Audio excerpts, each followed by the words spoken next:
Well, welcome back to the Eating Good podcast, the podcast where we go and try out new restaurants, sometimes in Columbus, sometimes elsewhere. I'm David.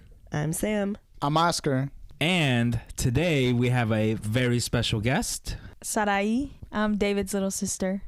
That's Sarai, my little sister. And if you guys couldn't tell, we're actually back in our hometown, Painesville, Ohio. Take it away, Sam. Yeah, so we're here for Thanksgiving and we decided to record another episode at a restaurant called Sylvestro's. So I'll read a little description from the history of Sylvestro's. In 1936, a young lady named Jenny Sylvestro and a gentleman known as Nick Carlucci invested in an inn on Railroad Street in Painesville.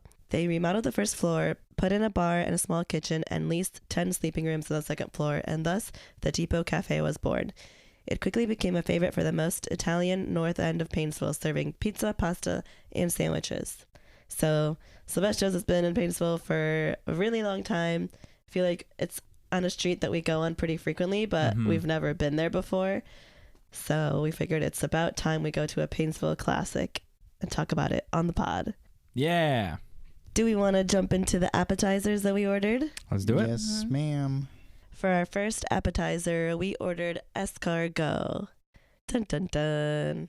I was kind of skeptical about it because I watch Gilmore Girls and Lorelai hates escargot. So I kind of wanted to hate it, but I didn't. Yeah, it doesn't sound appealing to eat snails. I think it sounds good. I think it sounds crazy, and that's why I like it. It just so happens I also like the flavor. Yeah. So this escargot was served with a spinach base and then topped with cheese, which really helped cover the flavor of the escargot. So it pretty much just tasted like a cheesy spinach dip almost. Yeah, for sure. Had a nice little chew to it. Yeah, I've had European escargot, like in Paris, not to brag, but it was really good. It was like, they served it different though. It was just like the oil, maybe like garlic flavored oil or something like that. Yeah. So this one was interesting because it was like sandwiched between the cheese and the spinach. Yeah. This reminded me of like Oysters Rockefeller. Oh yeah, for sure. Where it's like that the extra oyster cheese with the cheese on top. Yeah. Which I'm not the biggest fan of. I actually wish there was less cheese on this escargot. I think it would have been better if I had more of just the escargot alone. Then I could focus on the escargot flavor. I kind of disagree only because I'm not as adventurous a eater as everyone else. So it kind of like, that's what made me want to eat it. That it was covered in cheese. Yeah. We met in the middle then. Exactly. Definitely like a good dish to try if you want to try escargot, but you're not the most adventurous eater. The cheese really covers it up. Yeah.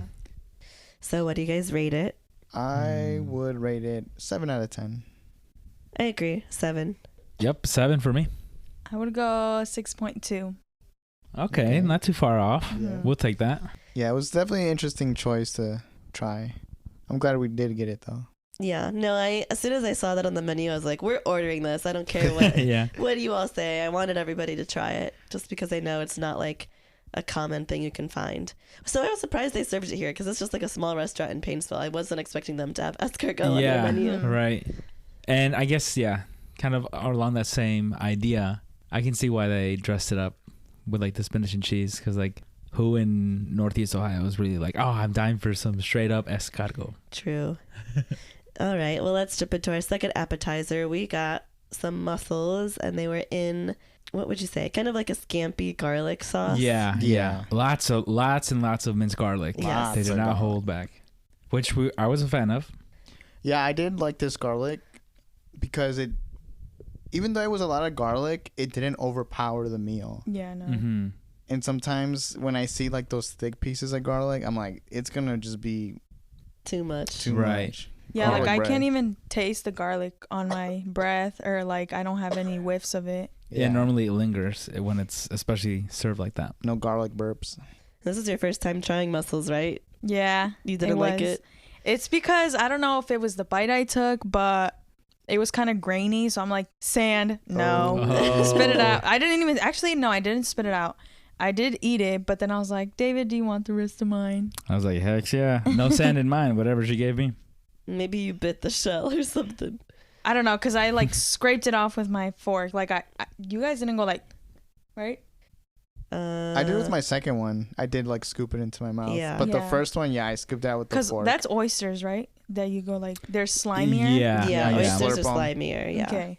I mean, it was still not bad like I thought, but not my preference. See, with the mussels, there's always that one little piece of like meat that gets stuck to the shell. Like, Yeah, that's what I connecting was tissue. scraping. Yeah. That's what attaches it. Yeah. So that's why I scraped it with the fork at the beginning, because I was like, I don't want to deal with this today. I just want to scrape it off. Mm-hmm. Yeah.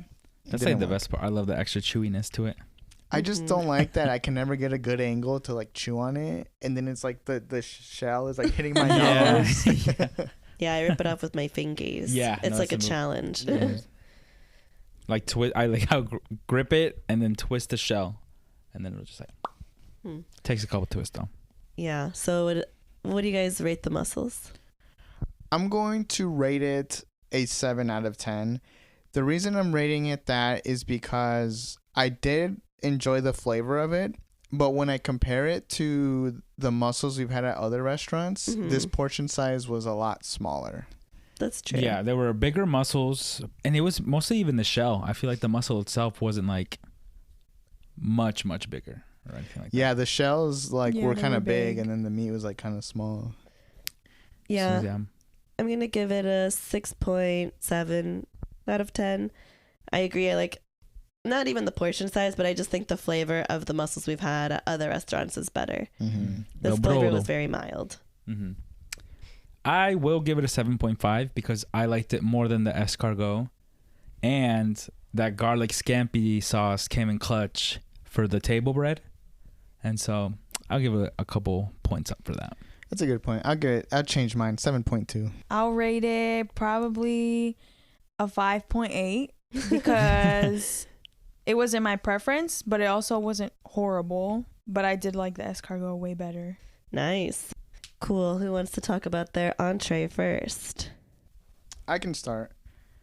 With every entree that we ordered, it came with a salad and a side. Mm-hmm.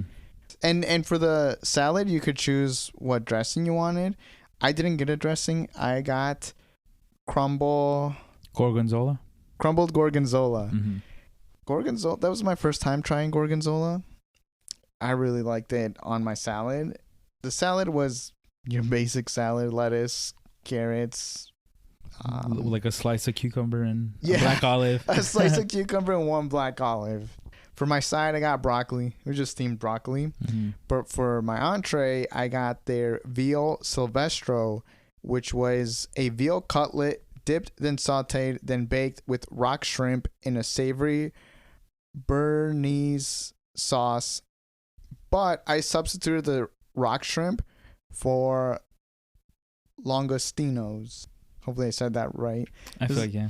This is the first time I've ever seen that word, and today's the first time I found out what they are. Mm-hmm. So they look like little lobsters, but I guess they're not like related to lobsters. They're more related to crabs. Hermit crabs. I don't know. I don't know. But they described them as little lobsters at the Yeah, restaurant. yeah. And they definitely tasted like shrimp or lobster, like somewhere in the middle. Mm-hmm.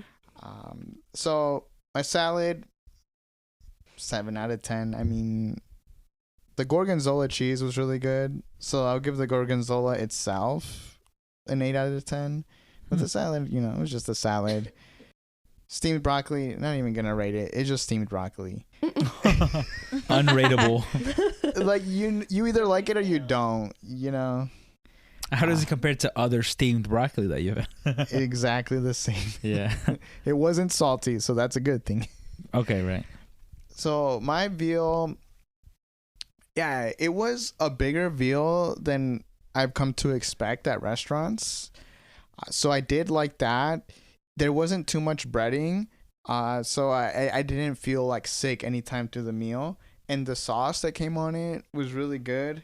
And they didn't like skimp out on the langostinos. Like they had a good amount on there. So my veal meal, I'm gonna give it an 8.7 out of 10. Nice. It's pretty good. Yeah. I will say there was a lot of sauce, which I mean feel veal dishes normally do. So at some point it did get kind of a little bit too much for me, but that's just a personal preference. It was a really good meal. What was the sauce like? I feel like I've heard of that sauce. Is it like an eggy sauce or something? It wasn't eggy. It was like, I don't even know how to describe it, because it was creamy. It was kind of like, I almost want to say like a watered down curry.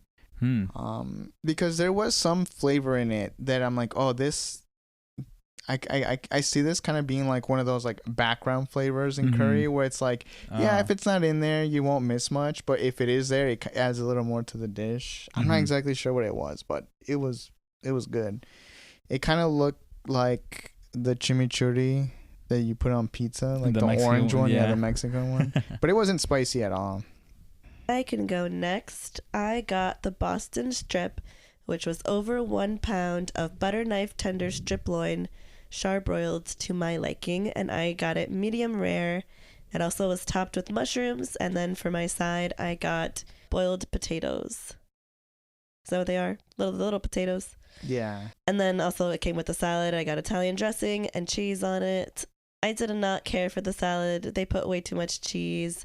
It was your basic, like, just lettuce with, as Oscar said, 1 cucumber and 1 olive. I'll give the salad 5. Just Fair. a 5. Yeah. Average.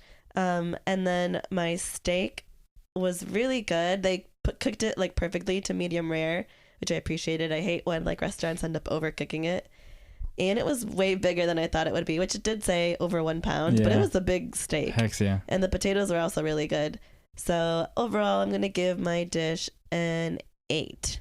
But it wasn't the best steak I've ever had. I wish it had more seasonings on it, like a better form, to form a better crust. Right. Okay. I could see that from like across the table. Yeah. Okay. Versus like, well, my dad's not here, but my dad went out to eat with us and he got a T-bone steak and I could tell his was like well seasoned and had a nice crust on it. I was like, man, I should have got that. Yeah, his was very buttery and peppery. It was good. It's I saw it was like the Montreal. It was like a Montreal T-bone, and one of my favorite seasonings is like a Montreal steak one. I wonder if because it's Montreal, they seasoned it more to make a better crust. Unknown, just a side thought. So I got the lobster and shrimp linguine. So I had langosto lobster. Is that what you had on yours, Oscar? Okay. Yeah. But they looked like shrimp. Yeah. And then also rock shrimp tossed in a garlic butter and oil sauce with linguine and broccoli flowerets. I don't know what I thought linguine was, but all I thought was ratatouille. So I was like, it's going to be good.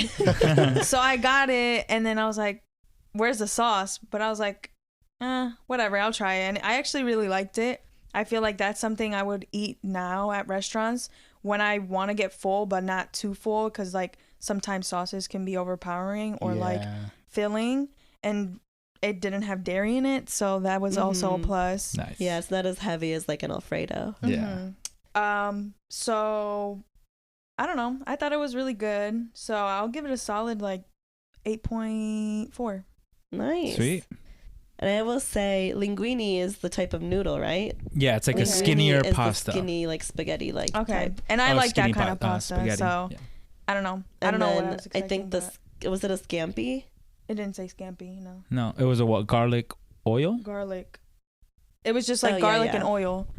But it was like the same garlic that they had on the mussels. Yeah. But like Oscar said, it wasn't overpowering. So I was like, why is my breath not garlicky? So. Yeah, they got the garlic down to an art. Like they know how to portion it right. Yeah. All right, David. All right. We would love to hear about your meal. So I went with the king prime rib, and the description is a huge slab of bone-in flavor, specially seasoned and slow roasted. I don't know if I would call it big. It was humongous. It was the most ginormous steak I've ever seen in my life. Yeah, served at a restaurant. Yes. So to be fair, it was probably like laying flat, at least like 3 inches tall, dude. That boy was stacked up.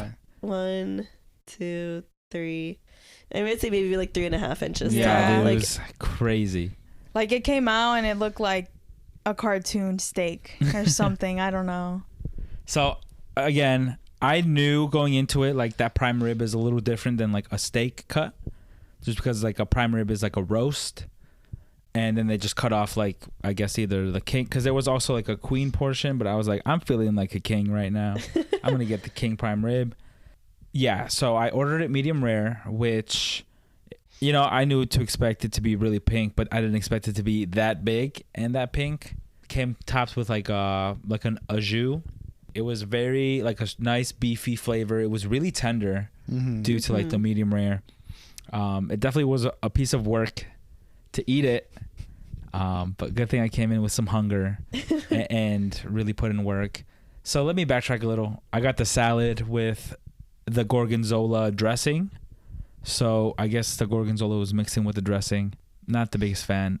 5. I think if I would have just got it with the gorgonzola crumbs, it would have been better. You know me, that's not my thing. So whatever. On my side, they were like, you can get fettuccine Alfredo for $1 more. I was like, my steak ain't gonna be enough. Let me get some fettuccine Alfredo. Bruh. It was really good. I will say, kind of like your run of the mill. I think the Alfredo sauce was pretty good. Yeah. I'll give it like a 7.5. If I wasn't fully focusing on the prime rib, I would have absolutely destroyed the Alfredo, but not my priority at the time. I will say I've had prime rib elsewhere, and one of my favorite things is that sometimes they'll give you a side of au jus, which is like kind of like a brothy, beefy sauce, or not even a sauce, kind of like a juice. I don't know if you ever had like a French dip sandwich. Mm-mm. So it's like that. But I don't know. I know what that is. Yeah. Oh my gosh. That's why I like prime rib. And sometimes when they pour it like molten hot on it, it'll keep continuing to cook the prime rib. So I will say this prime rib was really delicious. I'm glad I went with it because I found this article a couple years back from this website called Only in Your State. And they were like making a list of like the best meals from every state. And for some reason, this prime rib from Sylvestro's made it on that list. What Out the of all heck? Ohio. I was like, that's so obscure and so random. Wait, so that's the only dish from Ohio? Well, when I originally found it, it was a list of like state to state, and that's what they chose. I think the article I came across was just saying like this massive prime rib at Sylvestro's Depot Cafe in Ohio belongs on your dining bucket list.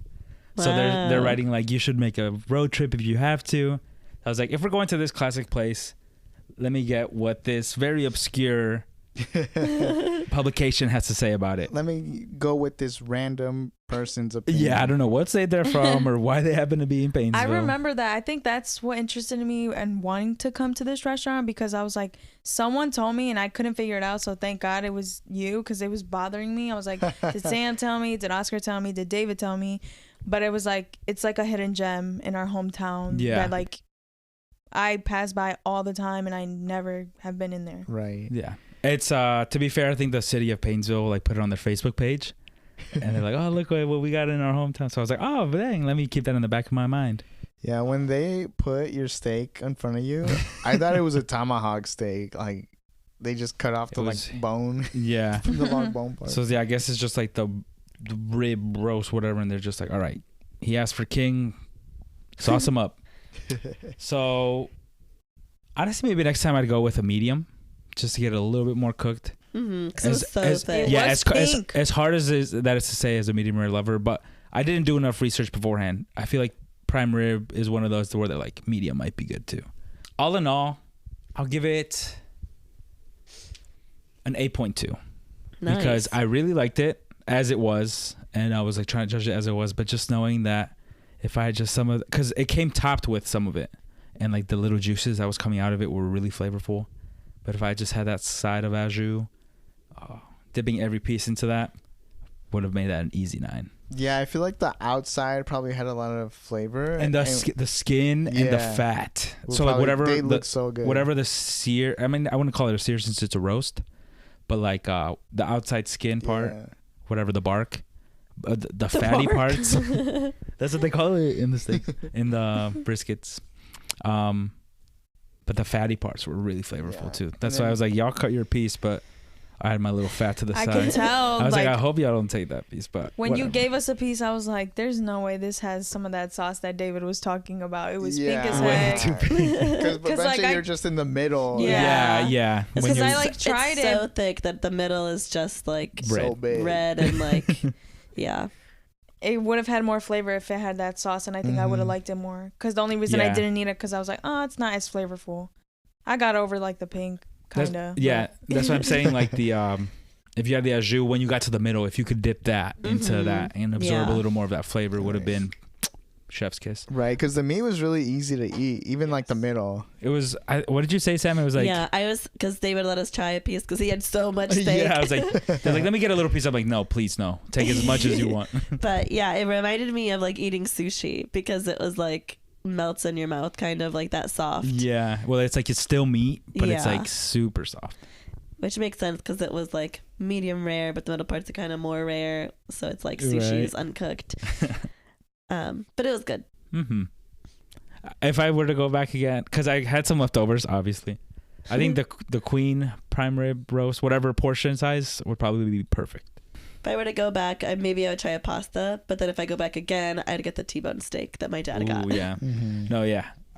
Sadi was the only one with pasta, but I came in, I was like, I'm going to get a big old thing of Alfredo. Bella got some too. Yeah. Oh, right. But it was the Alfredo, and like you said, it was really good. Mm-hmm. It wasn't like Olive Garden Alfredo. I don't know. It was good. Yeah, it just felt more homey, more authentic. I'm guessing they probably make their noodles and stuff too, right? Maybe. I don't know. Who knows? But I'm glad we picked this restaurant. I feel like we told a bunch of people we're going here, and they're like, why? Why would you go there? Like, that's probably going to be terrible. And we're like, why would it be terrible? It's always packed. Right. Always packed. Definitely an older demographic, or like some people were there on date. I think there was like a couple couples there. Yeah, there were. So it was, people who know type stuff. And not just mine, but I feel like every portion, when they put Sadi's pasta down, dude, so big. All the portion sizes are huge. Crazy. So like, it's not the cheapest prices, but for what you're getting, it's a good deal. Like your steak, David, was like what, 30, 40 bucks? Yeah, $39.99. And somewhere else that would have been like, you said $70 Bro, probably. yeah. If you were in Columbus, they would not give you that much, and they would probably charge you like $60-$70. Yeah. And it's worth it because you can eat it the next day too. So if I heat it up, it's still gonna be pink. Right. Yeah, I agree. I ate way more than I was expecting because I didn't realize that it came with a salad and a side. Right. And like I said, my cutlet was bigger than all the portion sizes were bigger than I was expecting, like for their price. It doesn't look very impressive when you like drive past it. Yeah. Because it just looks like a house with a sign on the side. So like, you're like, what is that? For the longest growing up, I was like, oh, that's just a house, and they have a cool like road sign or something. And then they were like, oh no, it's a restaurant. I was like, honestly, if no one would have told me that, I still would have been like, that's just a house with a cool sign. Or even outside. it looks like a bar. Yeah. Yes. Like you're like, oh, maybe all the cars are there at night because to drink. Yeah. Which they do have a bar. You can sit at the bar, but they definitely get a lot of business for the restaurant part too. But it has to be good because they've been open forever. Was it in 1936? Yeah. Yeah. And my dad was telling me like it gets packed in the summer. Like you'll even drive by and there'll be like some nice Corvettes in there because there's like a bunch of retired people that like love going to that place. Going there. Yeah, actually, where I work, it's like kind of close to the restaurant that we went to. And one time in the summer, like your dad was saying, there was like, I don't know if they were tourists or they were coming to visit their kids at a college near our hometown, but they walked in, like a group of them, like, where can I find Sylvestro's? And I was like, are you guys walking? And they're like, yeah. And I was like, actually just go all the way this way. It's going to take you like 15 minutes though, just because you're walking. And they're like, whatever, like, it's fine. Like, we really want to go there. We've heard good things about it. So I'm like, it must be good. Right. Even out-of-towners have heard of it. Yeah. I wonder if they saw the same publication. So to all you naysayers, go eat at Sylvestro's. It'll change your mind. Heck yeah. Yeah. I would go back with like 2 other people and just sit at the bar, have a drink, some pasta. I would go... I think you said this, Sadi, but it would be a good place for a date. Yeah. It was every table was so candlelit. It was so cute. Even I went inside the restroom and they even had like vintage like hung posters, and I was like, I really like the atmosphere in the Yeah. restaurant. Like, it's not a Right. fancy restaurant atmosphere, but it is just like intimate and like vintage. And I Dimmed feel like- lights. I feel Mhm. like Italian restaurants almost always lean into that. I feel like, I mean, sometimes they'll upscale it like to a higher like scale. Bazzi's more upscale, still intimate, but like more Right. upscale, I would say. Right. And this one, it's not like, not calling any of them pretentious or anything, but it's just like a no frills type. Yeah. Let's keep it nice I feel and like intimate. mom and pop Yeah. type place. Like, Yeah. Yeah. like your nana is making you some food. Mhm. As they It- would say. To me, it kind of felt like they took it out of like an older time because they had like Frank Sinatra and Dean Martin like Mhm. posters on the wall, like all these old singers. Even their like Christmas decorations felt vintagey. Yeah. Yeah. So And they had, now that it's post Thanksgiving, now it's allowed. They had all like the Christmas music, and it was a lot of like their old ones where they're like those like ballad singers. Yeah. Now that we've been there, I'd be willing to go back. me too. Just count me in. Absolutely. Well, I think we can move on then. Nice. We're going to do with our guest our rapid fire questions. Oh, I Are you ready, forgot. Sari? Yeah. All right. Number 1, bagels versus donuts. I'm gonna say bagels Yes. You liar. You No. were Dark Oh. side. because this is shout out Carlos because I know Carlos listens to this. Him and his girlfriend took me to a bagel spot at a college that his girlfriend goes to, and oh my god, it was so good. It was so cold outside and we ate outside, and I devoured that bagel and it was just so good. The bagel sandwiches. Yeah. Those are pretty good. So that changed me, and I'm also not super sweet. Like I like chips and savory stuff. So bagels for sure. Whoa, team bagels. Okay. Moving on. Moving on. All right. Number 2, your favorite fast food. It used to be McDonald's, not anymore because Dun, of dun, everything dun. going on in the world. They support the side I do not support. No Starbucks either, so I can't even say Starbucks. So I'm gonna have to go with, is B-Dubs fast food? No. No, it's like Damn. a It's more of a sit restaurant. down. Okay, then I'll go with, is Chipotle Yeah. fast food? It's I'd go fast Chipotle. casual, but we'll give it to you. All right. Question number 3, death row meal. Death row meal would probably be birria. And we had it yesterday. It was so good. But I would want the consomme. But I want quesabirria and then green pozole and then a glass Coke and Takis and hachiros with lime. Nice. Okay, Mexican has me. Hachito girl. For sure. Taki girl more. Who would make the pozole? Rosa. Nice. Ooh. Yeah, she makes it spicy too. I like that.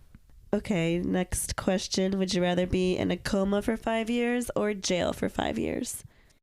I'm going to have to go with jail because over the past podcasts that I've listened to, I was going to say coma because I like my sleep.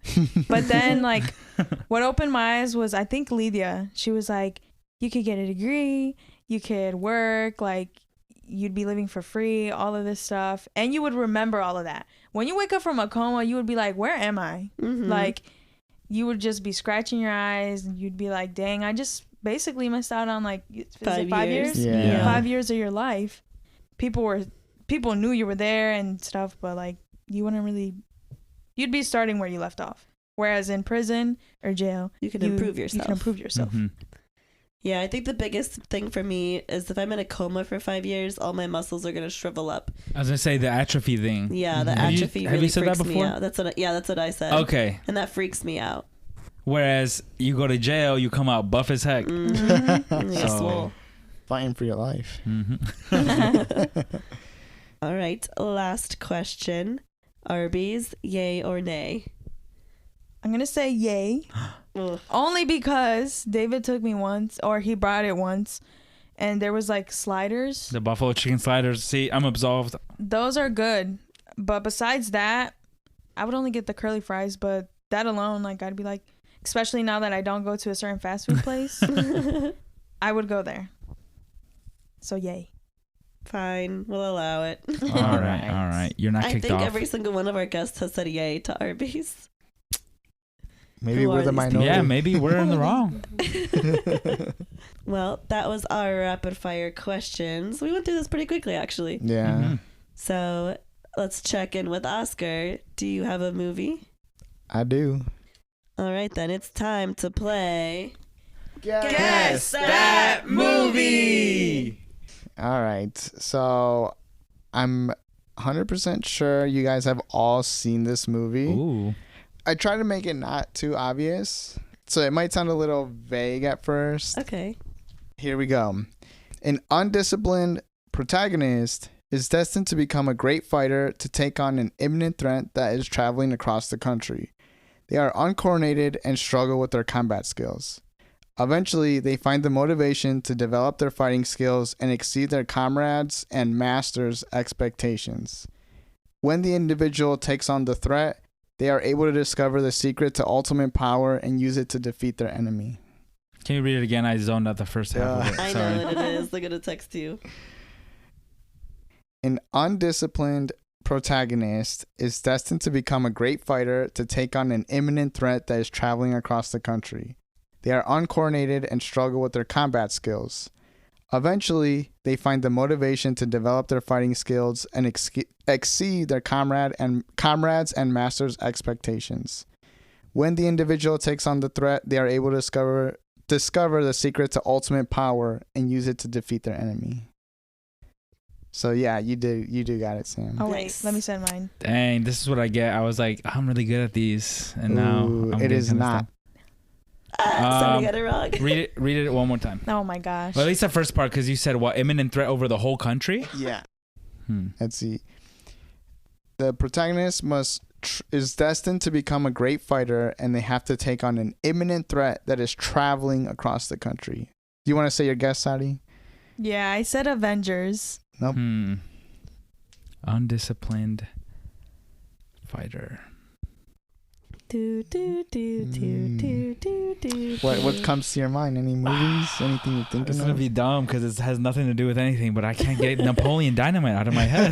It's definitely not that. The brother going to the karate school. Yeah, I was like, he outdoes his master. I mean, I guess his girlfriend travels across the country. Do you have any hints? The protagonist is a male. That doesn't give me anything. Napoleon Dynamite was a male. Mine had like 6 protagonists. Should I give a hint? Yeah, you can give a hint. The protagonist originally works at a restaurant. How many guesses do I get? Why'd you be so wrong? What? Still wrong, Sadi. What'd you say? Ooh, say it out loud. I said Spider-Man. Jeez. Do you give up, David? I can give you another hint. Give me another hint. It takes place in an Eastern country, in an Asian country. Imminent threat. Over the country. All right. The So country part is getting me. all right. So this is what I'll say. The imminent threat is another combatant that is traveling across the country because he wants to find the ultimate power. It's definitely Okay. not Karate Kid. I'm gonna then. feel so. Jack Black is in it. Right? Yeah. Yeah, Jack Black is in it. I know what it is. Jack Black is in it. School of Rock. Still no, Sadi. That's still wrong. What is it? What did you Super think? Mario Bros. Peaches, peaches, peaches. Jack Black is in it. Okay, here's the quote. Skadoosh. Oh my gosh. What is it? Fucking Kung Fu Panda. Bro. I hate this I game. said Karate Kid under my breath. But Karate Kid isn't right. It's Kung Fu I know. Panda. The imminent threat. All right, Yeah. all right. So That one was good. We all have seen it, but it's been years since I've seen it. I forgot, what was the imminent threat? That tiger? Yeah, the tiger. That Snow dumbass leopard. tiger. He they have him in a high Security prison, and then he prison. escapes and he's traveling across the country. Because the reason he goes to their town is because he wants like The limitless scroll. power. Yeah, There's he like wants a the scroll scroll. that if he Oh. reads it, he'll get unlimited power. And then the Kung Fu Panda, Po. A disciplined fighter. He opens and he's like, there's nothing on here. It's just his reflection. Yeah. And he realizes the ultimate power has been within him this whole time. And then he whips that snow leopard's butt. Because he does like the thing where he grabs his finger and then just flicks his pinky. And he goes, skadoosh. I need to rewatch this dang Yeah, me movie. too. Because I was trying to like... So I was purposely trying to be ambiguous because I was like, I want them to think it's either Mulan or Karate Kid. Yeah, I was leaning towards Karate Kid, but I was like, Mulan would have been a good guess too. That's why my hint was the protagonist is male. Okay. When I actually got it pretty quickly, like as soon as you were saying like the imminent threat is traveling across the country, I was like, oh, it's that goddamn tiger, like running across the country. When you repeated it, I was like, Godzilla be traveling across Tokyo. And when you said ultimate power, I was like, that's like the exact words they use in the movie. I know what it is. That was my biggest thing. I'm like, I have to give you guys something that's like obvious from the movie. And I was like at the end power. of your description. I thought David was gonna get it, but he didn't. I was like, It's been a minute. How many times have you watched that movie? I probably only seen it once. I've probably seen it like 4 or 5 times. Yeah. Once. It's one of your house's family. your family's movie. I watched it just by myself in Columbus sometimes. You're like, I need to. Because I'm like, this is a good movie. You're like, I need that ultimate power. And he works at a restaurant, his dad's noodle shop. Right. But yeah, even in the reason I said, threat traveling across the country is because in Mulan, the Huns are traveling across the country. Right. Good. I mean, good. You got me. Yeah, you got me too. I was 0 for 3. She was guessing all these things. I was like, those are still like, so I wrong. got it. Super Mario Bros. Because when you said Jack Black, I was like Super Mario Bros. Because he's the one with all the power, and they had to go. It wasn't a country that's true. though. It's a similar idea, actually. But I had said Asian country, like an Asian they're setting. Italian as heck. I thought Mario was Japanese. No. All right. Well, good. Well, we found out Sadi's like the first guest to be like, how many guesses do I get? Yeah. Unlimited, as long as we don't have the answer After yet. one guess, you block me. We've never tested it. Normally, we all kind of like guess once, maybe twice, and then we're like, just tell us. Yeah, just tell me. We have no patience.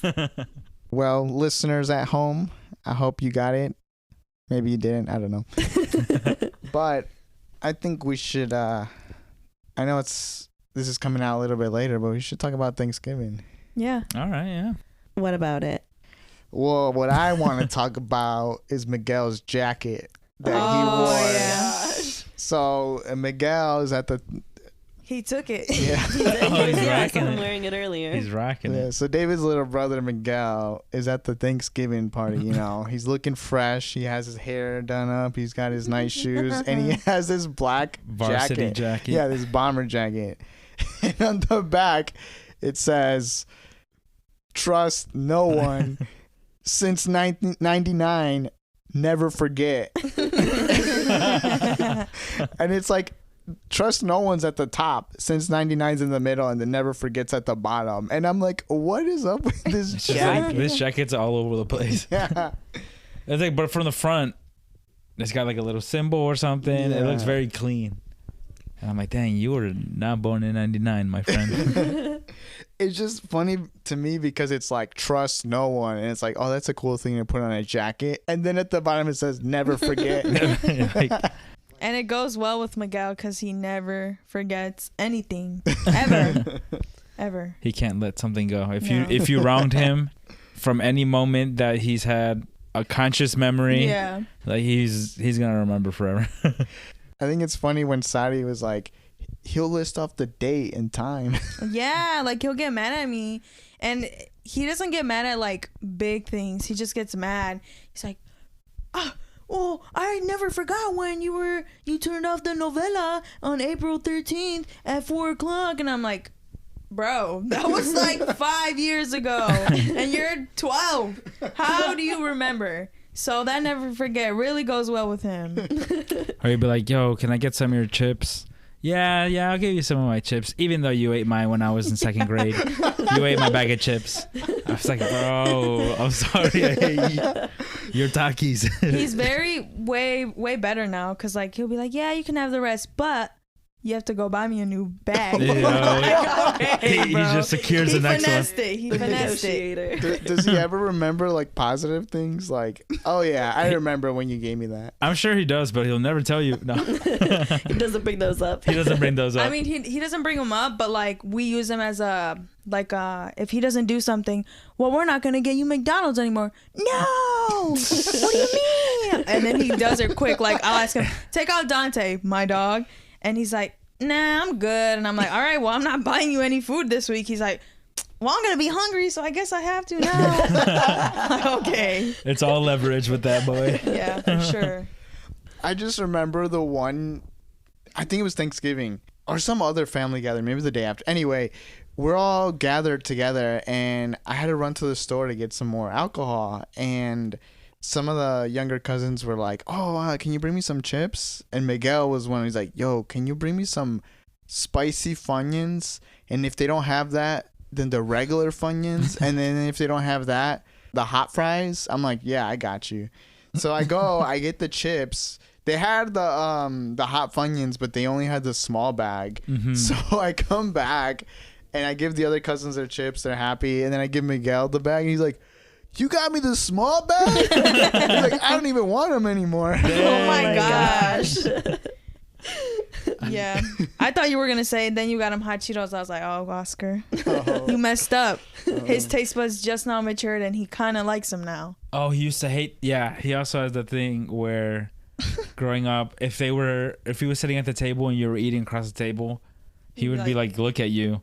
Or like, oh, you put them down, you gotta go use the bathroom or something. He wouldn't say anything. He would wouldn't just say make nothing. sure you're looking at him like. And if you leave just a bag open and in his direction, you'd come back and it'd be like by the fridge. Like he would move it completely. He's like, I don't want them sitting next to me. Especially when I put lime on them. Yeah, they have a stronger aroma, so he would He be just like, didn't want to look at them He or smell didn't like them. the idea, the smell. His He didn't nose even want would- them in sight. flare. Oh my gosh. He's like, or he'd be like, can you put those away? Like if you knew you were done, like, can you put those away? I don't want to look at them. You're like, oh, okay. That's so funny. Never forget. Never forget.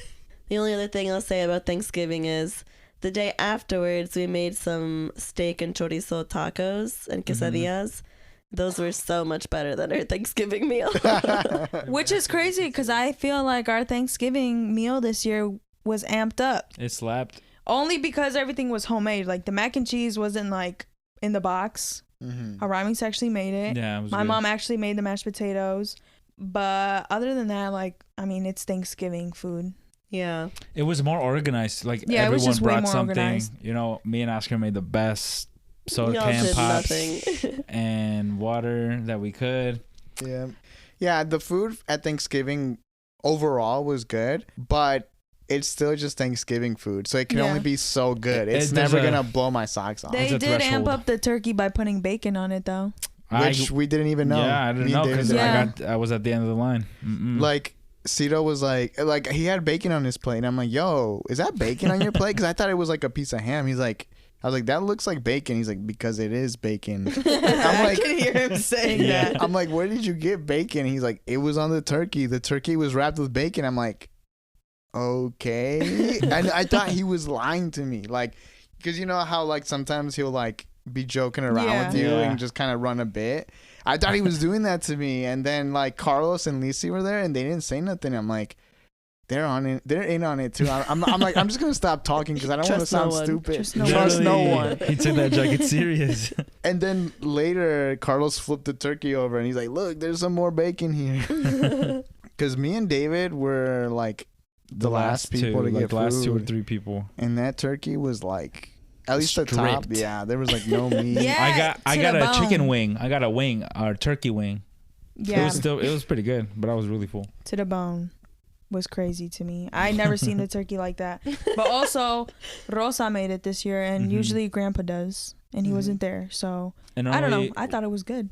I Yeah. always say normally, but maybe it's just 1 year or 2 years. I always just think we have 2 turkeys, but maybe not. No, I think I think we Martin normally always do. brings In the them. We do? past, Yeah. In the Oh, we past. do. I feel like we have before. Yeah.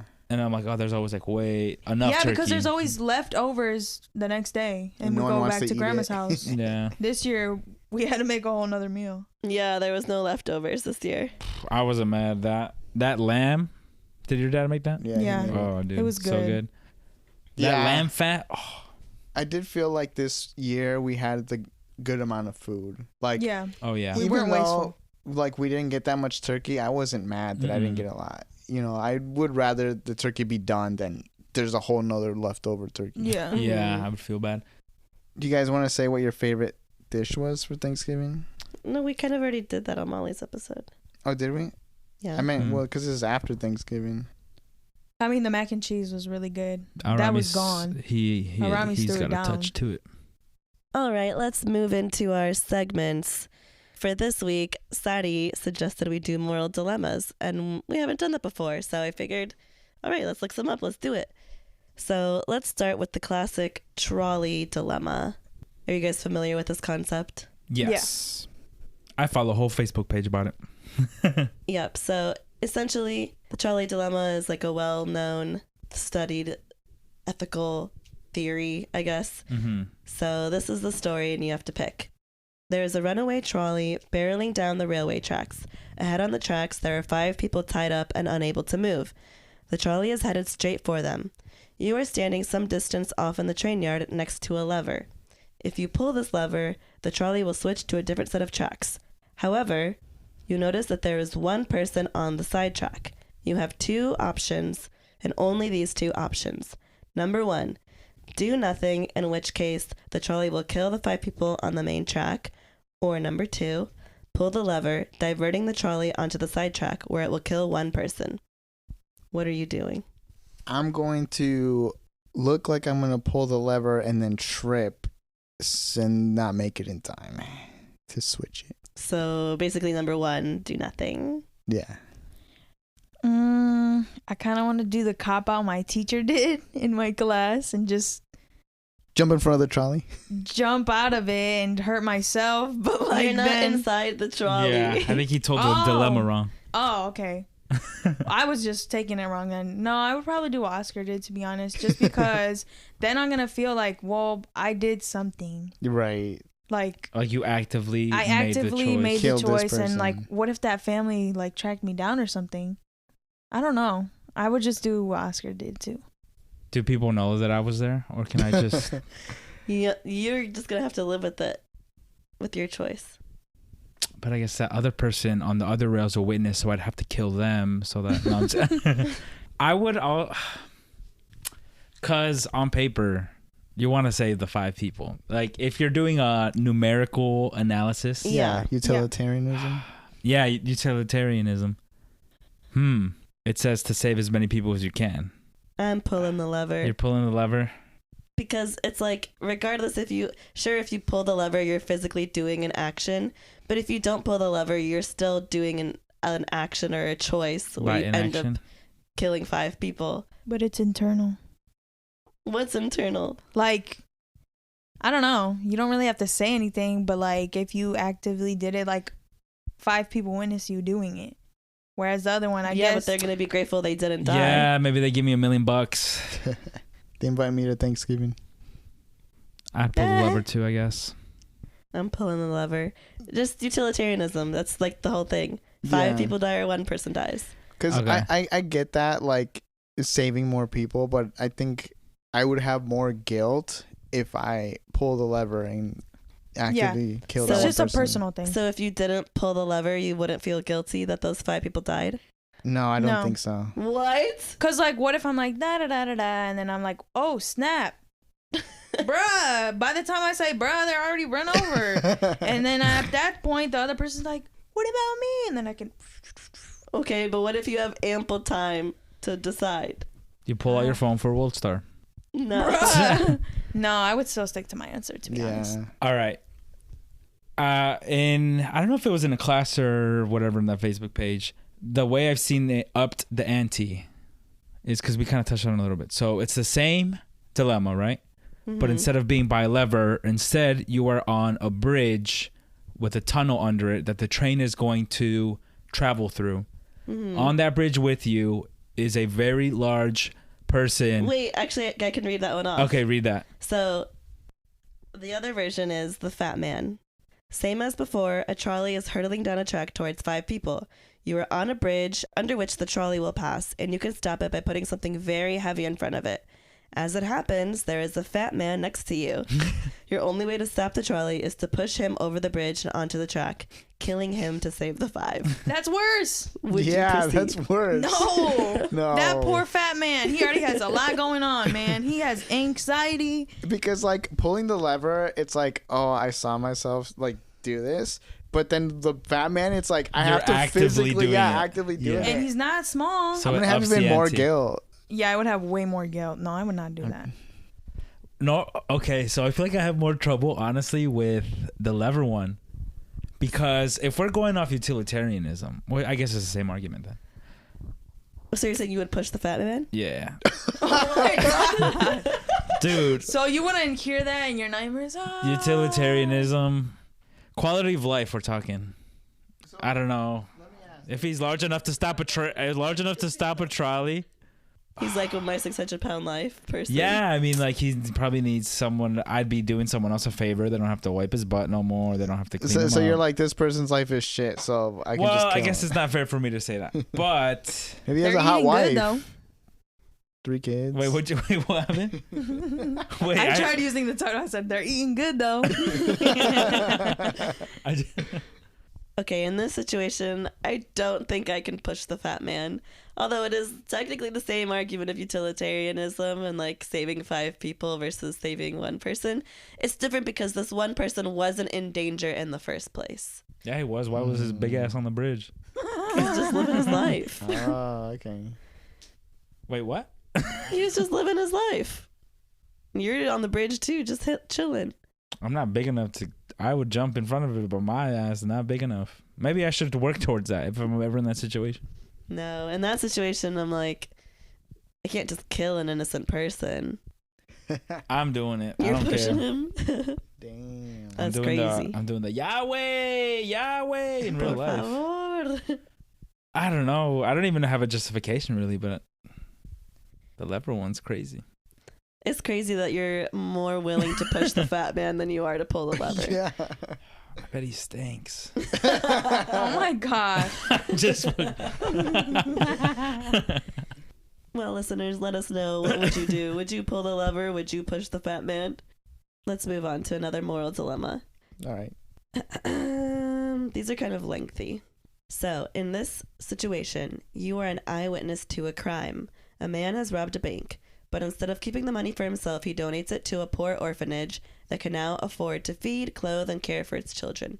You know who committed the crime, and if you go to the authorities with the information, there's a good chance the money will be returned to the bank, leaving all the kids in need. What do you do? Turn the robber in to the authorities or say nothing? Say nothing. Say nothing. for the orphans. Mm-hmm. How much money did it say? How much money? No, but it's enough to feed and clothe and care for the orphans. How many orphans? Doesn't say. Bro. Okay, I'm not telling. Ain't no snitching over here. Yeah, I think that Yeah. one's easy. I'm not But telling. justification wise, these banks are probably backed by some insurance, so the people with money in there will be fine. And it doesn't take that much money to feed orphans, Couple I would orphans. imagine. You know, I also one seen orphanage worth. one of my favorite YouTubers react to a video of like a documentary on how you can get scammed, and it's this guy that like literally calls himself a scammer, which in the video they asked 3 times, how are you not in jail, bro? Like whatever. But that guy said, he's like, I mean, I can hotwire money from the bank, da da da da. I think he said like the bank reimburses them because they're gonna report it, Mm-hmm. so they get their money back. So like what David said, the bank would be the one taking a hit, but like the people in their jobs and all that, like they wouldn't be affected. So why would I have to turn someone in when they're doing a good deed? Well, that guy just sounds like a scammer, but this one would be a good deed. Yeah, I would. I'm kind of like, I'm just minding my business. Mm-hmm. And it's not like he's using that money for a bad cause. Yeah. Like if it's he pretty was good like cause. using it to like buy nuclear bombs or something. Well, then, yeah. Yeah, snitching. Snitching. I'm street smart, so I wouldn't snitch either way. All right. I have another one. Okay. You are involved in a 2-car crash on your way to work one morning in which you accidentally hit and kill a pedestrian. As you get out of the car, you are intercepted by a tearful woman who seems to think that she hit and killed the pedestrian. You're not sure why she thinks she hit the person, but she is convinced. There's only you, the woman, and the person you hit on the road. There are no witnesses. You know that whoever is deemed responsible will probably be sent to jail. What do you do? You know for a fact you hit him? What? You know for a fact you murked the person that's dead? Yeah. Yeah. For 100%, you know. You felt the bum. Yeah, the person is dead. But it was 100% my sure. fault for sure. And it's your fault, but this woman thinks it's her fault. Is she fat? No, I'm just kidding. Oh my God. I'm just kidding. I would probably tell on myself, I'm not gonna lie, because I would already feel guilty that she thinks it's her, and then like, come on now, I would be in jail for 5 years. I just said I would, so Right, you gotta own up. Yeah, I would own up. I agree with Sarai. I would definitely have that thought in the back of my head, like I'm gonna blame it on her, but I would say it that it was me. I would describe the situation. I felt a thump. Yeah. Make your own conclusions. I felt a gadoosh, so Maybe they were already dead. She hit him first, and then I just finished them off. Maybe they were dead when I hit them. Sure, they were walking around, but maybe they Right. were dead. Maybe she shot them and then I ran them over. They I were don't dead know. inside. See, ethically, I would turn myself in, but if this happened in real life, would I actually do that? I don't know. I might let the lady think she did it. She seems really invested into this whole she did it. I wouldn't want to take that away from her. I'd visit her. Oh my No, I'm gosh. I'd just put money on her commissary. boy. She do not want your money. Nah, I would probably turn myself in because that'd be what vehicular manslaughter. Yeah. I feel like that doesn't carry as many years as like Homicide. a murder, you know? Because if it was like, oh, you're getting 25 to life, this old lady gotta go. Girl, bye. Yeah, I guess if I don't turn myself in, I have to live with the guilt of 1, killing the person, and 2, sending another person to jail. It's like Jean Valjean in Les Mis.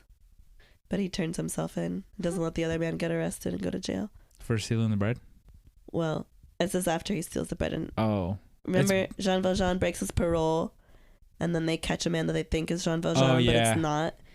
And so then he's already rebuilt a new life under a new name. Mm-hmm. So he could either keep going about his normal life or turn himself in to save this other guy that's innocent. And he turns himself in. But then he runs away again. He's just so elusive then that he's like, fuck it, I can still run away. Yeah. He's like, I got it like that. He's running the whole movie. Oh, yeah, maybe I'd admit to it and then I do the race and then I just run from the low. And she's all right, but I live in a bunker under someone's house and I learn Morse code. Okay, Parasite. Okay. Do you So- have one, Oscar? Yeah, so I have 2. All right. If, let's say there's a machine and they look like a person, like on their outside, they have like organic features, like they look like a person, and then the way they act and behave is like a person. They can learn things and like forget things, like, and there's nothing indistinguishable between them and a human. The only way you can tell they're human is if you cut them open and see their like robotic insides. Do you think they should be treated as a human? Well, I guess I would treat them like a human because I don't know they're a robot. Yeah, I would say treat them like a human, because there's humans that act like robots. And nowadays people identify as furries and stuff like that, so Yeah. Well, So they're robots. let's say in this case you do know that they're a robot. What's like the issue? Is there an issue or just how we treat them? Like, should they be treated like humans or are they just a machine, you know? Like human rights? Yeah. They have the right to bear arms? Yeah. They have emotions? Yeah. What the hell? that's what's crazy about it, because Can they procreate? They cannot. Hmm. Not biologically. I say treat them like a human then. Are they super strong? No. They have the same strength as a normal human. They can't procreate can they be my girlfriend? No. Ew, dude. Nah, I mean, I That don't would see only no make- reason not to treat them like that would only make yourself feel bad. Like, I mean, I guess, well, because you said they have emotions. Like, why would you make a robot sad? That makes you sad. I don't Like, want to be their friend, you know? Yeah, I like, wouldn't what wanna do be their you friend. like? You have feelings. I mean, that also seems kind of downplaying them. If I'm like, you have emotions, but like, are they the same emotions? You Right. know? I think because it's all the same status quo as all humans, I treat them like a human. Yeah, I have no reason It'd almost be like racism if you treat them differently, Yeah, you know? right. Robotism? for just being a robot. Mm-hmm. Speciesism. Yeah. Mm-hmm. So yeah, no, I agree that I think they should have the same rights as a human. The reason I find this one interesting is because like there's a lot of AI, you know, like chats Yeah. Right. that the are like chat. coming up, Mm-hmm. and a lot of people play around with them, and they'll ask them like, you know, how do you feel about the human race? How do you feel about this? You know, do you have feelings? And a lot of times these things can come off like like very real, you know, like they study human interaction so much that their responses almost seem human, but in every aspect it's just the AI. Yeah, that's cool. That's scary. Yeah, there's a game that I play where that's kind of like the main premise is there's this organization that's making these fake humans and replacing the real humans with them, but they don't see them as actual human. They're like, no, these are our basically like slaves. Like we tell them what to do. Like, you know, they're the ones that do all the cleaning, all the manual labor. Like we just do our research.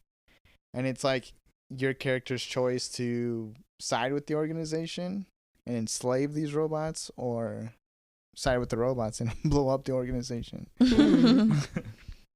Well, it's like in Dragon Ball Z, there's those android characters that look human.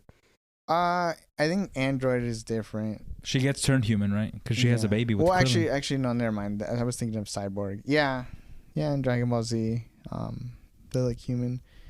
Yeah, I feel like in that case, it's like it's like the androids have power, so you have to respect them because there's nothing you can do about them, you know. Whereas in this case, the robot doesn't necessarily have power. Well, the other one I had was, is it ethical to grow fully formed brainless clones for harvesting organs? For like human organs. Yeah. So like you make a clone of yourself, and at some point through the process, you either like destroy the ability for the brain to develop, but the body will still grow like into an adult with organs. So you basically have a brain dead clone to use the organs for yourself. I kind of think that's fine. Me too. Yeah.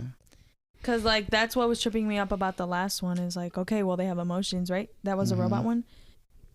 This one doesn't. And it's like, So Are they aware, though? Like, No, there's no brain. No. You make everything else develop except for the brain.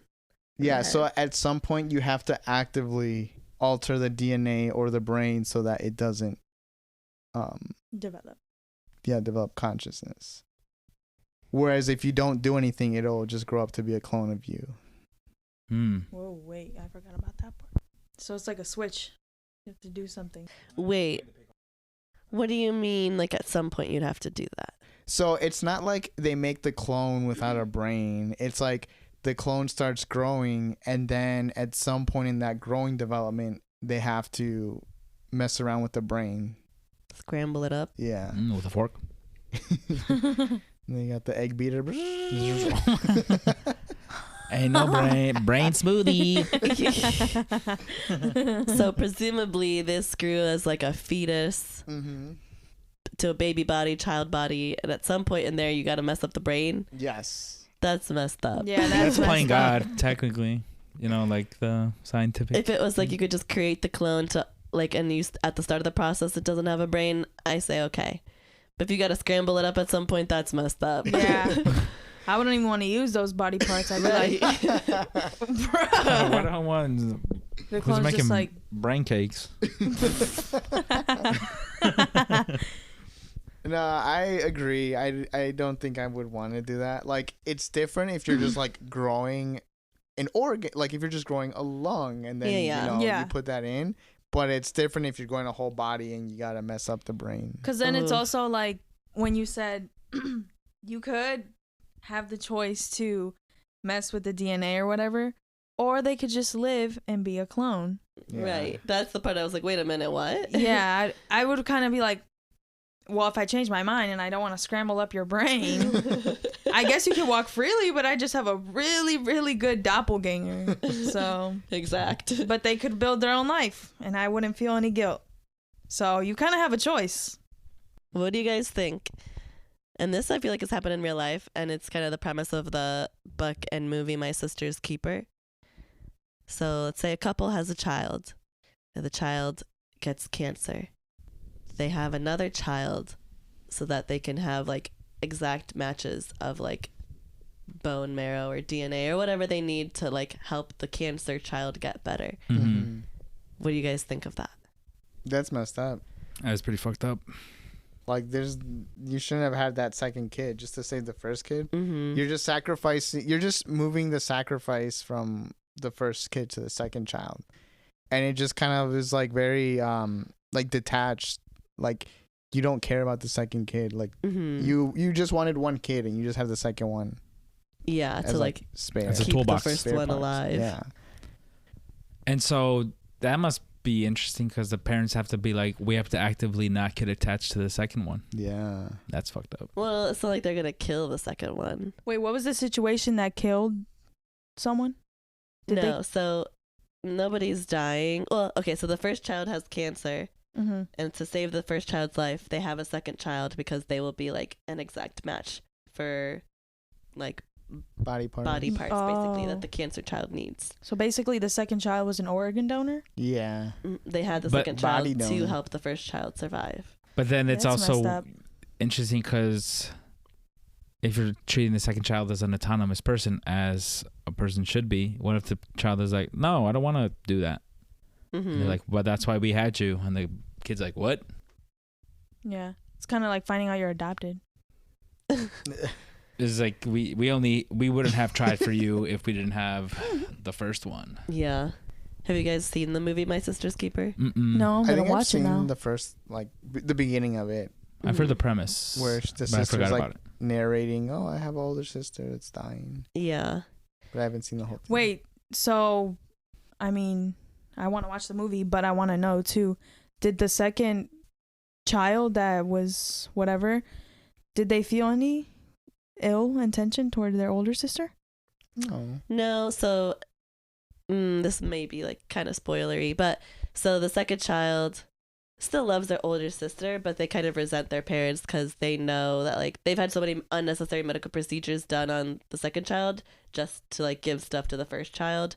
So the movie is about the second child fighting for like emancipation from her parents. Mhm. So she okay. hires her own lawyer and takes her parents to court.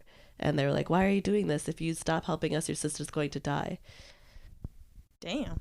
So it's like, it's kind of a dilemma for the second child too, because she's Yeah. like, I love my sister. If I don't get rid of this stuff, she'll die. But I also want to have like the rights to my own body and like not be forced to go under all these medical procedures that I don't need. This messed up. Agreed. Don't do that if you guys have kids. That's messed up. Okay, do we want to do one about cheating? One about dying children? Cheating. Or one about organ donation? Cheating, because we just did a child and an organ donor. 2 birds, 1 stone. All right. You are at your best friend's wedding just an hour before the ceremony is to start. Earlier that day, you came across definitive proof that your best friend's spouse-to-be is having an affair with the best man or maid of honor. You catch them sneaking out of a room together looking disheveled. If you tell your friend about the affair, their day will be ruined, but you don't want them to marry a cheater. What do you do? Tell your best friend or say nothing. I'm telling my best friend because I know she might not believe me and she might resent me, but then when she finds out herself, she'll be like, well, she was right. But at the same time, they did spend a lot of money on the wedding and stuff. But I would rather her not marry someone like that because you never know. If he can do that, what else can he do? Mm-hmm. And I wouldn't want my grandbabies, or, well, not grandbabies, my niece and nephews or whatever to have a cheater dad. Because then what if they witness that and find out themselves? I would do it for similar reasons. I'm like, I am more attached to you, obviously, than I am to the spouse or the bridesmaid, even if that's our other best friend or whatever. That's also kind of messed up because, well, maybe it doesn't line up. Well, I don't know how it's all lining up or whatever. But anyways, have more attachment to the person about to get married that got cheated on. And it would look worse if you waited till after the wedding. And even if you meant well, like, oh, I wanted you to enjoy your day, but I told you afterwards, they're probably still going to resent you. Like, wow, you let me go through all the motions and like you knew and didn't tell me. And they're probably still not going to want to be my friend. Yeah, I agree with David. Like, especially if I saw them on the day of the wedding, this is someone that I trust. Like, I'm going to tell them that day, like, hey, you probably don't want to go through with this because I just saw this. Yeah, I think you do have to preface it like, hey, I'm just going to tell you, like, directly. I know this is a lot. You might not believe me or something, but this is what I saw. Because I feel like I've heard of situations that happens, and then, yeah, they're like, I don't believe you. I can't believe you would do this on my special day just to undermine me. Yeah. I'd be like, all right, I'm going to leave. I'm going to let you enjoy your day. I just had to let you know to clear my conscience. So in this situation, it says it's your best friend getting married. What if it's just an acquaintance? Oh, I would tell them. You would still tell them? Like, you're not super close with them, but you still know for a fact they're getting cheated on. Yeah, I would, because I would want someone to tell me. I thought you were going to say, oh, what if it was your cousin? I'd be like, I would have grabbed him. Her. Like, here. If it's an acquaintance, I guess I probably would wait till after the wedding. Maybe I would send him a letter or something. Like a Jersey Shore. Right, I was about to say. Dear Sammy. Because, like, if it's, like, let's say my friend invited me because, you know, I've met this person with them. Yeah, I probably still wouldn't tell them on the day of. If it's someone that I, like, kind of know and they invited me, I probably would still wait till after the wedding to tell them. I'd probably tell them still. Cause I want to see the mess unfold. Oh, my gosh. I wouldn't preface it like, I'd be like, hey, man, just so you know, they were in there. They were going ham. I heard them. Because I feel like with someone that I trust, they're more likely to believe me. Whereas with an acquaintance, they're like, it's going to be more just about like, be more yo, who are confrontational. you saying this to me? Get out of here. Who am I? You invited me. What do you mean, who am I? I only invited I'm you. table 27. What do you mean, who am I? I only invited you because you're my cousin's date. Yeah. I agree. For a best friend, I would tell them. For an acquaintance, I don't know what I would do. It'd have to be, maybe I would tell other people and then maybe get a group to go tell them. Yeah. So it doesn't, yeah. So it's not like just coming from me. Yeah. I feel like I see it like, I'm an acquaintance. I barely know you, Bookie, so I want to tell you. And if I get kicked out, I'm going to go out somewhere else. That's true. If you get kicked out, oh well. Right. I guess I was thinking of another situation that where it's like, let's say, I don't know if it would make it harder if it was like your friend. Let's call him a friend, maybe not your best friend. And they're getting married. And then their spouse to be cheats, but the person cheating with them is like your best friend. So it's like you're a little more attached to the person doing the cheating. Yeah. But you are also, let's say, in the same friend group as the other person getting married. I would have to tell the person getting married still, I think. Just because it's like, if they're still in the friend group, imagine your best friend sees you and is like, please don't tell anyone. Oh, I wouldn't tell. Baby, I wouldn't tell. Because my only best friends are Chivas and Sophie, and I don't see nothing. Nothing. Oh my gosh. I mean, you and my friend group, but like, at the end of the day, if the person finds out and my friend is alone, I'll be like, I told you at the wedding what you did was wrong, but I still didn't tell. Because yeah, I guess there's a little more weight because it's like, if the spouse to be finds out, your best friend's gonna know that you're the only witness. Yep. Okay, but if it's your best friend is the one doing the cheating, I feel like you got to reevaluate your friendship a little bit. Like, because that puts their character into question, and you're like, do I want to be that close with someone with the low character? Birds of a feather flock together. I hear you, but like, what if? Or tell your best friend, like, you have to fess up. Yeah, confess. I would probably do that. But also, like, let's say the other thing you said, like, oh, they did it and like they're not trying to tell. If my boy met her or him when they were a cheater and they knew all of that about them, I would be like, bro, you knew what you were getting yourself into. So, I don't know. Does that make sense? No. I'm not talking about the guy. No, the guy or the girl, whoever's cheating, and like you're closer to them and you saw them cheating and they're like, don't tell them. I wouldn't feel that bad not telling them, because I'd be like, oh, if they were like going around being a hoe or an F-boy, then I'd be like... But the person getting married wouldn't know that. Yeah, it's the first time they're ever finding out. It's like they have no idea that they were a cheater. Oh. Maybe it was even just a one-off chance. Okay, then never mind. But I still wouldn't tell. Sabi said, zip it. I don't think I would tell if it was the wedding day. But yeah, I would have that conversation, because I kind of like... With my friend, at least. Because, like, I kind of agree with Sam. It's like, yo, like, maybe you want to reevaluate this decision. Like, yeah, because it's like, it does put that friend's, like, character into question. But I could get over it. Yeah. I could get over it if they decide to become a better person going forward, you know? Yeah. I am not married yet. Imagine they do it to me on my... I would like piggyback on Oscar. Like, maybe I wouldn't say something that day, but like, I wouldn't say something, but then I'd be like, okay, you need to tell him, because if you guys did get married, like, he needs to know. You don't want to start a relationship like that. And also, do you really want to start a marriage like that? Like, you're going to feel guilty the whole time.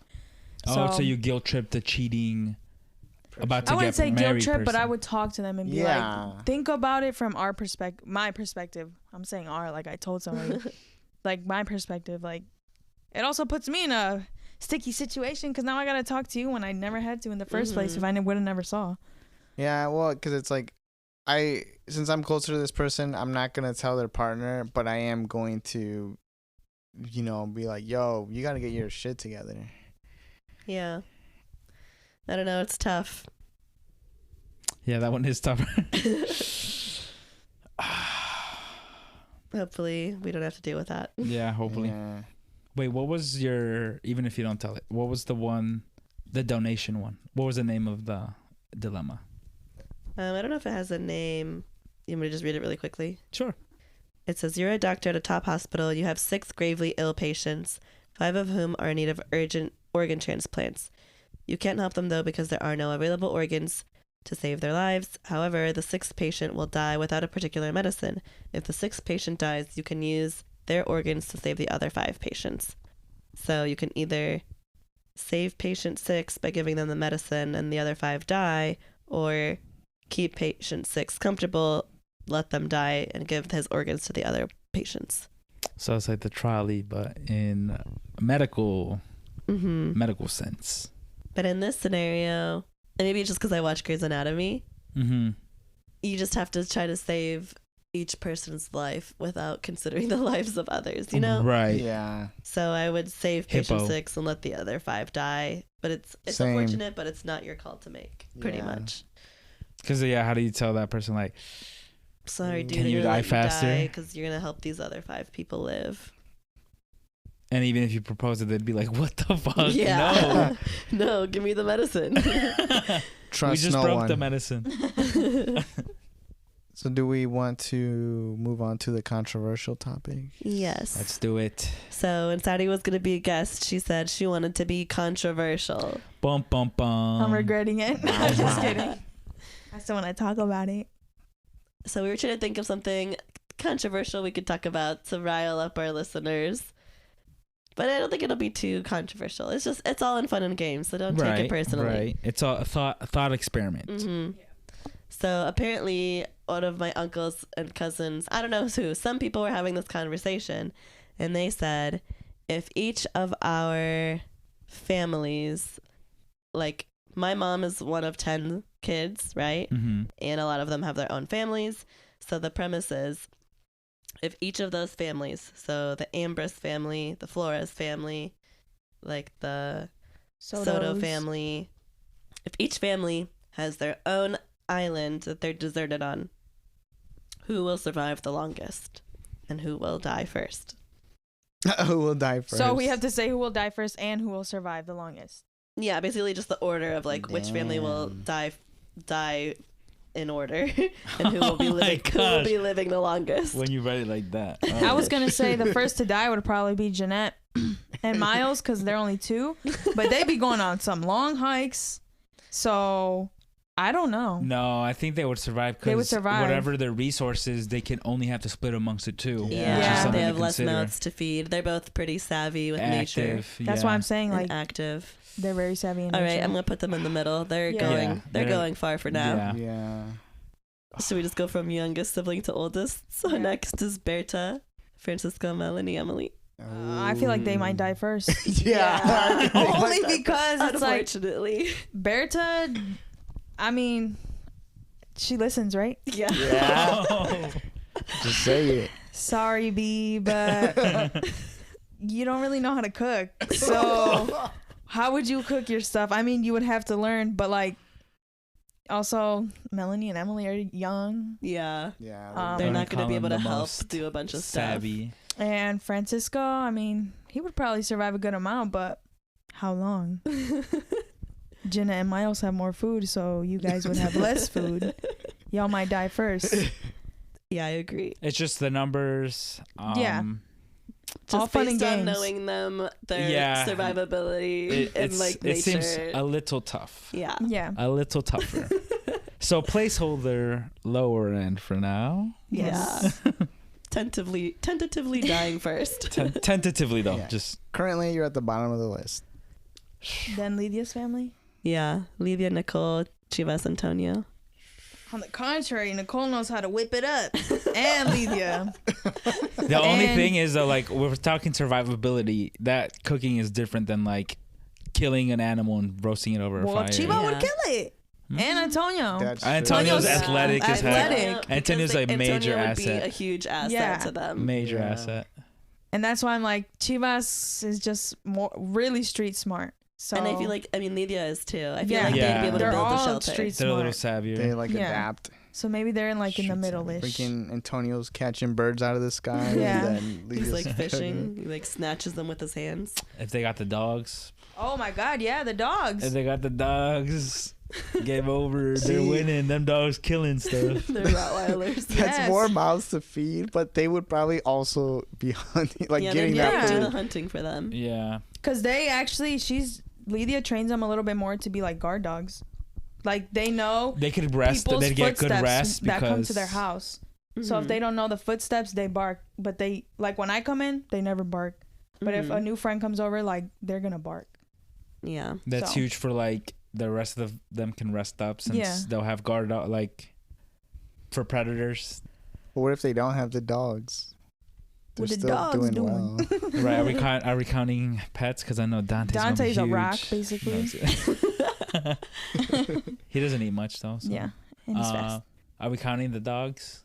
Let's count the dogs. They treat them like family. Lydia counts them like family. Okay. They're like family. We'll give them that. No, they're definitely. The dogs are an asset. Yeah. I think they're above Janet and Miles, even though they're more mouths to feed. You think But- they're above Janet and Miles? I mean, the 2 dogs and Antonio. And Antonio. Like, It's just Antonio like pulls them up a lot. what was Isaac saying that he can jump like so high, like he's athletic as heck. Yeah, but what does jumping have to do with? Jump up and get the coconuts. I don't know. I don't know. think Janet and Miles would still survive a little longer. Because they just are less to feed and they would know what to do. You think? You think? Yeah. I They're don't the know. type of people to Who? know like what plants they can eat, you know? Because going on a hike is not the same as like camping. Surviving. Yeah. But I feel like Janet they and also Miles? camp. I don't know. Are we talking about Yeah. Janet and Miles? Oh, okay. I don't know. All if right, do They well, got numbers they're on in the side. middle. Yeah, they're in the Yeah, middle. let's They're move on. both in the middle. Angela. So your mom, your dad, You David's too. daddy, Miguel. Okay, well, let me say this. Okay. My dad is a human GPS. I mean, we would be on a deserted island, but like he's very observant. He is very observant. And he watches a lot of YouTube, man. He knows every part of the world. He knows all the capitals. Again, that wouldn't be that helpful, You're but right. You're in the middle of the ocean. we're in the middle of the ocean, and he watches National Geographic. I'm not gonna lie. But me, on the other hand, I'm not doing nothing. What's Miguel doing? Trusting no one. He's Trusting done no one. for. Miguel is done for. Dante's dumb as Dumb, rocks. yeah. We would probably eat Dante. Like, So I'm that not might be gonna our lie. bonus. We already got some food on us. There's not that much meat on Dante. There's not. No. He's well. That's why he might be worth keeping around for morale purposes. And he Yeah. doesn't eat much. Like he can get by on scraps. Yeah. And if he turns on us, he's not gonna eat us, bro. No, he's Yeah. so tiny. We'll kick him. But we love him. We love him. But we love him. What kind of Oh no, he would be an asset though, just because of his smell. He would be searching for food and water Yeah. too. He's fast, so Maybe. if we lost He is him in really the woods, fast. he'd be. He we'd would be fucked. absolutely run away. Yeah. He would be lost immediately. Well, it's good to have him, even if he only sticks with us for like 2 days. Yeah. Me, I'm a big guy, but that's tough because I eat more and I'm not particularly athletic, so I don't know how much of an asset I am. I think we're down there with Berta, I'm not gonna lie. Look, Or you just don't eat for a while. You burn off the fat, can eat and as you you. burn the fat, you No, get more just kidding. athletic. honestly, dude, I don't want to be milling around. Eat me. Eat me. All right, so that moves us up a little bit. No, No. We're down there with Berta, I'm not gonna lie. I think we're above them. What Yeah, about I your think mom? you're still above Berta. Okay. Okay. What about your mom? She's savvy. Yeah. She's She's savvy. savvy. And she be whipping, bro. She can Make cook- ceviche. cook salmon skins off of like, I don't know how she be whipping it up. What would happen is like all three of you kids would be just like freaking out, and your mom would be ignoring you, hunting, like getting all this shit done. Yeah. Your mom would be the sole reason you guys survive like a longer And I amount think of my time. dad in the situation, like he can turn it on too. I could see him being a guiding light, a wise guiding light. Yeah. But he'd be telling me, David, go do that. Yeah. Go, Mhm. Go get that coconut. Go yeah, get those sticks.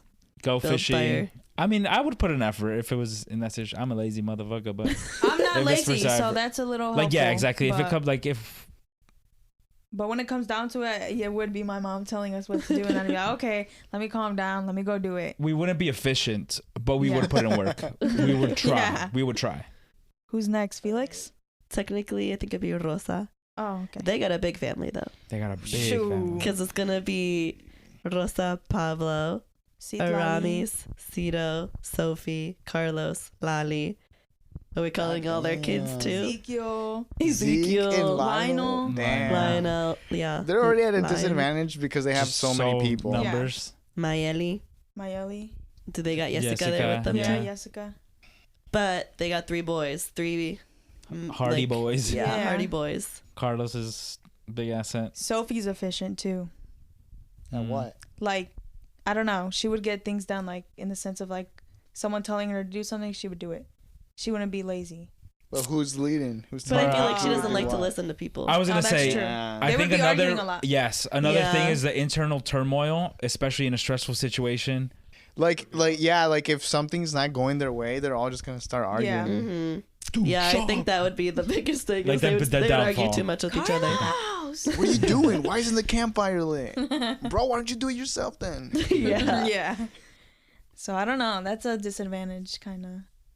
Yeah. I think Pablo would be a good asset. I feel Oh, like he yeah. knows Yeah. stuff. But would they listen to? He's too nice. He would just do it himself. He'd be he'd Yeah, he would just do it himself. And Rosa would help him. Yeah. and he would also MC the karaoke nights, so he'd be good. They'd have He'd be good for entertainment. morale. I'd put him somewhere in the middle. Yeah, somewhere in the middle. All right. Then next is Felix, Said, Camille, La Gorda. They're strong. We could put Yeah. Miriam Yeah. and Gael in there. Mm-hmm. Yeah, Yeah, you got 3 working men. Yeah, Yeah. that's true. The Said, Camille, Felix combo. That'd Yeah. be pretty that's good. like that's a trio right The there. double Felix and J-Mill. I I feel like they pretty have the good. muscle, Yeah, the The muscle. yeah the but do they have the savviness? Saeed, yeah. yeah. I feel like Said could. Camille too. He could like kind of be like the. I don't want to call it the brains, but like the mastermind behind like, Yeah. all right, this is what we need to do. This is Like he would have to develop his skill. Like I think they both have the potential to develop their skills, Mhm. but Yeah, it's for like, sure. would they have them at that point? Mm-hmm. They're kind of like older kids Yeah. too. yes, yeah, So maybe I'd put them towards the middle top, Yeah. yeah. Top, Middle upper, top? upper mid tier. upper mid tier. Okay, Yeah. yeah. And you can't underestimate Saeed and Camille's like Savviness. They're Mhm. just their like relationship, because they work very well together. Oh yeah, Yeah. they're and so they're, they'll Yeah. get Bond. things done. Yeah. they're And they've worked together, like all three of them. Yeah, Yeah. in general, Chemistry, they're, their they're not chemistry. gonna be arguing. Yeah, they're yeah, gonna no. like get stuff They're done. like, we'll get this done. Mm-hmm. It's just a matter of like learning what needs to be done. Yeah. yeah, for them. Mhm. All right. Next is my family. Mhm. list My them off. mom, my dad, Maria Jose, Oscar, me, Sam, Leo, and Bella. And freedom. And Frida and Luna. Luna. do you guys still have a cat? Yeah, but the cat's like Cat's outside all the time. He's- We're never seeing that cat again if we're on He an be island. bullying. oh, he's gonna just bull. He's gone. He got gone. himself.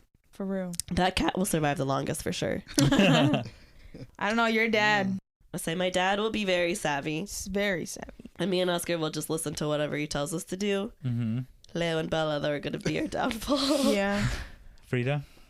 Mm-hmm. Frida, she's just entertainment. See, I would see Leo trying to do his own thing and then not doing anything right. And then, Yeah. He would be wandering in the back like in all the YouTube videos. Yeah. and be like, bro, what are you doing? We need help over here. Yeah, and I would just give up on like asking him to help because he would just be too difficult. So do you still feed him? No. I don't know, but I think we would do kind of well because I feel like we're pretty smart, if I do say so myself. I think you guys are smart too. Okay, I think the big burning question is how are we ranking? I think directly your family versus our family. Oh, they're. You think they're above us? Yeah, I think so. Yeah. You think? I do. The one I thing I would- have to say is I know how to filter that ocean water. Ooh, Yeah, I can't do that. I know how to do that. No, you do not. As your eyes move You left and love right. you love salt. You would love that Yeah. water. I'll drink all the salt. I'll take one for the team. He's gonna be so dehydrated. All that salt. I don't know. I think You don't think our family would do better than yours? I'm just gonna say it straight out. I don't think so. I do. Why, Why? Which, me or David? David? I don't know. I would say probably the parents aspect are probably like a wash. Okay. So you just think you, Sadi, and Miguel would do better than me, Leo, and Bella, and Oscar? In Yeah, that I aspect, think yes. so. See, Kinda. this is what I say. I think Miguel and Leo are holding us back, Yeah. Yes. Yeah. Yeah. but Mhm. we got me, Sam, and Isabella, and Isabella would just do whatever we tell her Yeah. to do. Yeah. She wouldn't cause the rift or anything. Yeah. She'll just do I as think they'd be a little needed. bit above us, but I don't think so. I do, just because I, I think we're me and savvier Oscar. No, than I you think me and two, Oscar would OJ. be savvier than you two. I don't think so personally. Or let's go Do they camping. argue a lot? For like a survival thing. I do don't they think argue so. a lot? Mm-mm. No. You guys argue more than we do. That's for true. sure. Okay, that is a good Yeah, aspect. but it's more like he's just roasting me and I'm getting mad. Nah, I I've don't seen you know. guys. It's You like- guys got mad at each other on Thanksgiving for stealing each other's chairs. Yeah, that was That was the pretty next rough. day. That was pretty rough. That happened this year. Yeah. Yeah, that What? was like a couple days ago. Yesterday. Yeah, It was this is- It was yesterday. yesterday. Not on Thanksgiving. We would never argue on Thanksgiving. Uh-huh. Never. All right, agree to disagree. Yeah. Still leaning So towards next- the Breezes a little bit. But David is pretty firm on the Flores clan. I don't know. Well, It's like the most even, I think, of all Yeah. the families for sure. Yeah. all right, next one. Martin Bruh. with Martin, Elisiana, Erica, The Maricruz. Martin. Wait, what? Daniel. Daniel. I feel like Martin is like A pretty big ass Tarzan. set. Yeah. Yeah, I feel like Martin could figure out how to survive. and then- Elisiana is really smart. yeah, And she Yeah. would do they're whatever like dad very says. close. Their downfall might be Little Martin. Yeah. Like if he, and Erica. Bro. I don't know how much she'd help Yeah. either. Yeah, I could see Little Martin being like Danny McBride, and This Is the End. like almost like a saboteur in a yeah, way. where he's like, I'm gonna go get some more water, and he like fills up a full cup. It's like, whoa, we each only got one cup. Your second cup. That like Victorious episode where they're all dipping their tongue in the water and Little Was it Martin would be Robbie? the one to be Robbie like, I'm sorry. Picks up the whole jug and just starts pouring it on himself. Now we got no water.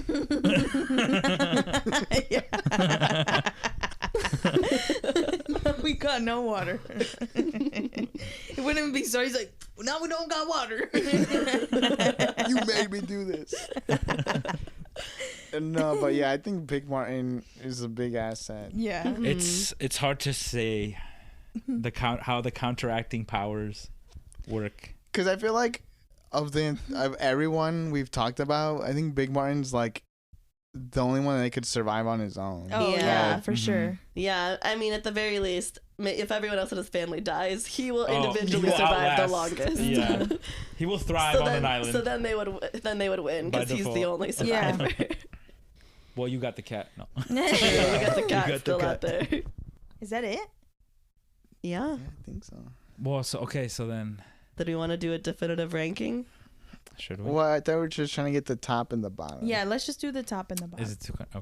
Because it's going to be too much like back and forth if Yeah. we try to get a list. Yeah, we got about 10-15 minutes to talk about it.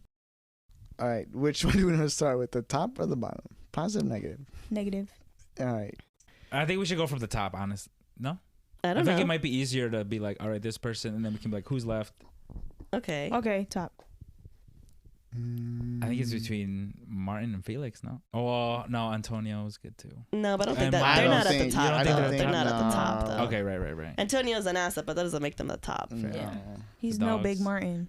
I think it would be Felix's family. I was gonna honestly. say if we're Yeah. looking at the family as a whole, They're and better their as a- chemistry be as a unit. Felix's Yeah. family Yeah. versus Yeah. like Martin is just like Martin himself. It's Mhm. Yes. Martin and Aliciana, really. yeah. Yeah. Daniel will learn. Yeah. yeah, he's moldable. Yeah. No. So who was at the top? I think Felix. Felix's family. So then would it be Martin next? His family next? Well, it's just how do we think Janet and Miles would do as Oh, a two-person yeah. unit? So for number 2, Yeah. would it be Janet and Miles or Martin and family? I think I think I would still go with Martin. Martin, yeah. Yeah, just Yeah. because they have more people. Mm-hmm. Yeah. Manpower. See, because this is the thing. Like, I think about when we went to Portland and Miles's parents, like, we're seeing their house and, like, all the things they do around the house. And then Miles is like, yeah, I don't know how to do any of this stuff. Right. I did have that in the back of my mind too. Yeah. I Feel was like like- Wait, you're Jeanette saying would boss Miles him didn't know how to around. do any of that Yeah. He wasn't as outdoorsy as like. Yeah, as his dad. stuff? Like, he was like, I don't know how I'm going to maintain this house. Okay, that puts it in. They're Yeah. going lower A little then. bit lower, yeah. So then I think after Martin's family, would it be Lydia's family? Or Or the- Rosas. Or Rosas? Or yeah, I guess that's the next question. That's of like who where it and gets who. wishy-washy. Yeah. Yeah. Because the arguing in Rosa's family is going to go crazy. Yeah, I They think have so many Yeah. mouths to feed. I think it would be Lydia and then Rosa's family. But Well- the other question is, are we putting Lydia's families above our families? Oh. Yeah. Right. Like we're in the tier list. I don't know. I think my family would do pretty well. I feel like my mom and dad are really savvy, and then me and Oscar could be savvy Yeah. as well. I think I would put you guys next. So it'd be Felix, Martin, Maria's family, and then our family, Lydia's family are left. We know Bert's is at the bottom. And Jeanette, only because of. So we're putting Berta as the bottom, and then Jeanette the next one up. Do you guys Wait, so who? disagree? I guess the question is who is above Rosa and Lydia? I would probably put Lydia over. Over Rosa? Yeah, I Yeah. agree. Is it just Yeah. like that's such a big downfall because of the big families and the Yeah. inner turmoil? Yeah. Mm-hmm. Okay, Yeah. so I would probably say Lydia's, and then for 'Cause, the like- sake of argument, then Reese's. No. Yeah.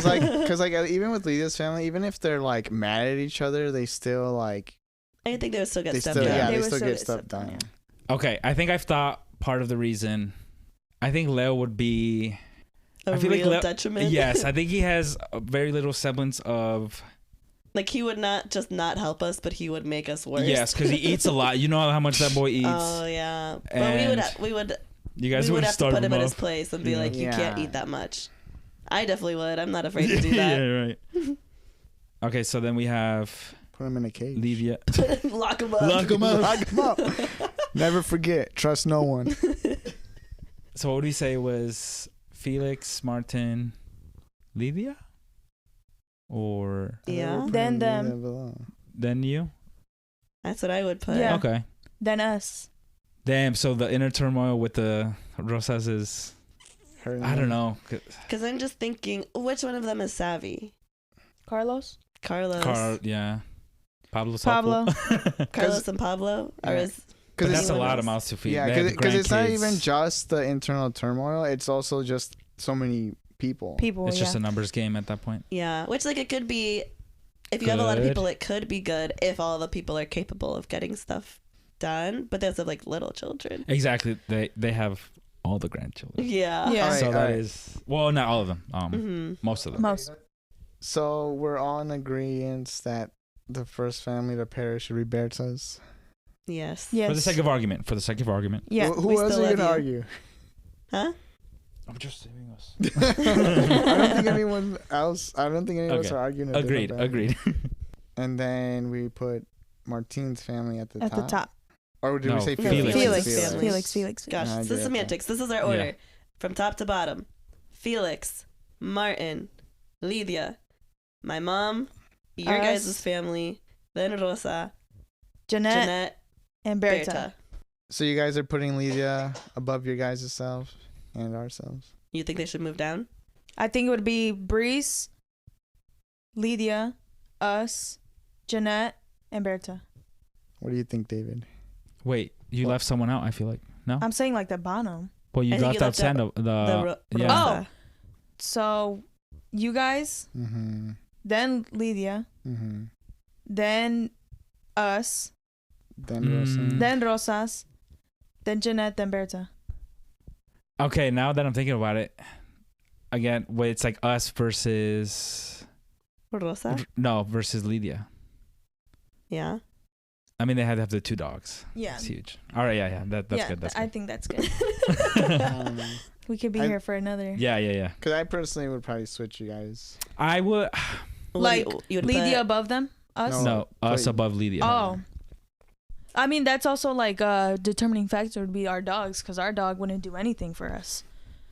And their dogs would help them a lot too. But do their dogs actually know how to hunt? I feel like they Hmm. could.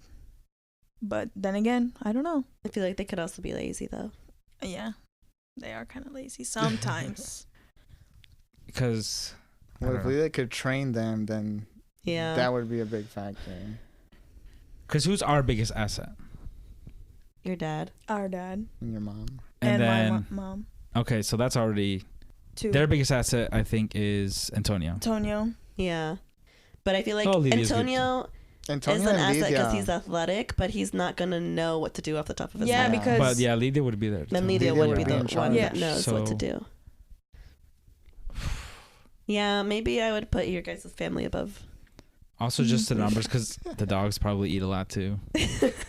You're like, Dante eats nothing. Dante eats nothing. Yeah. So if his dumbass doesn't run away and we can keep him around and he can tell us where the coconuts are or something, like So is this pod coming out before or after Christmas? Before. I don't know if we can show up for Christmas. I know. That's why I Man. was like, let me hold back.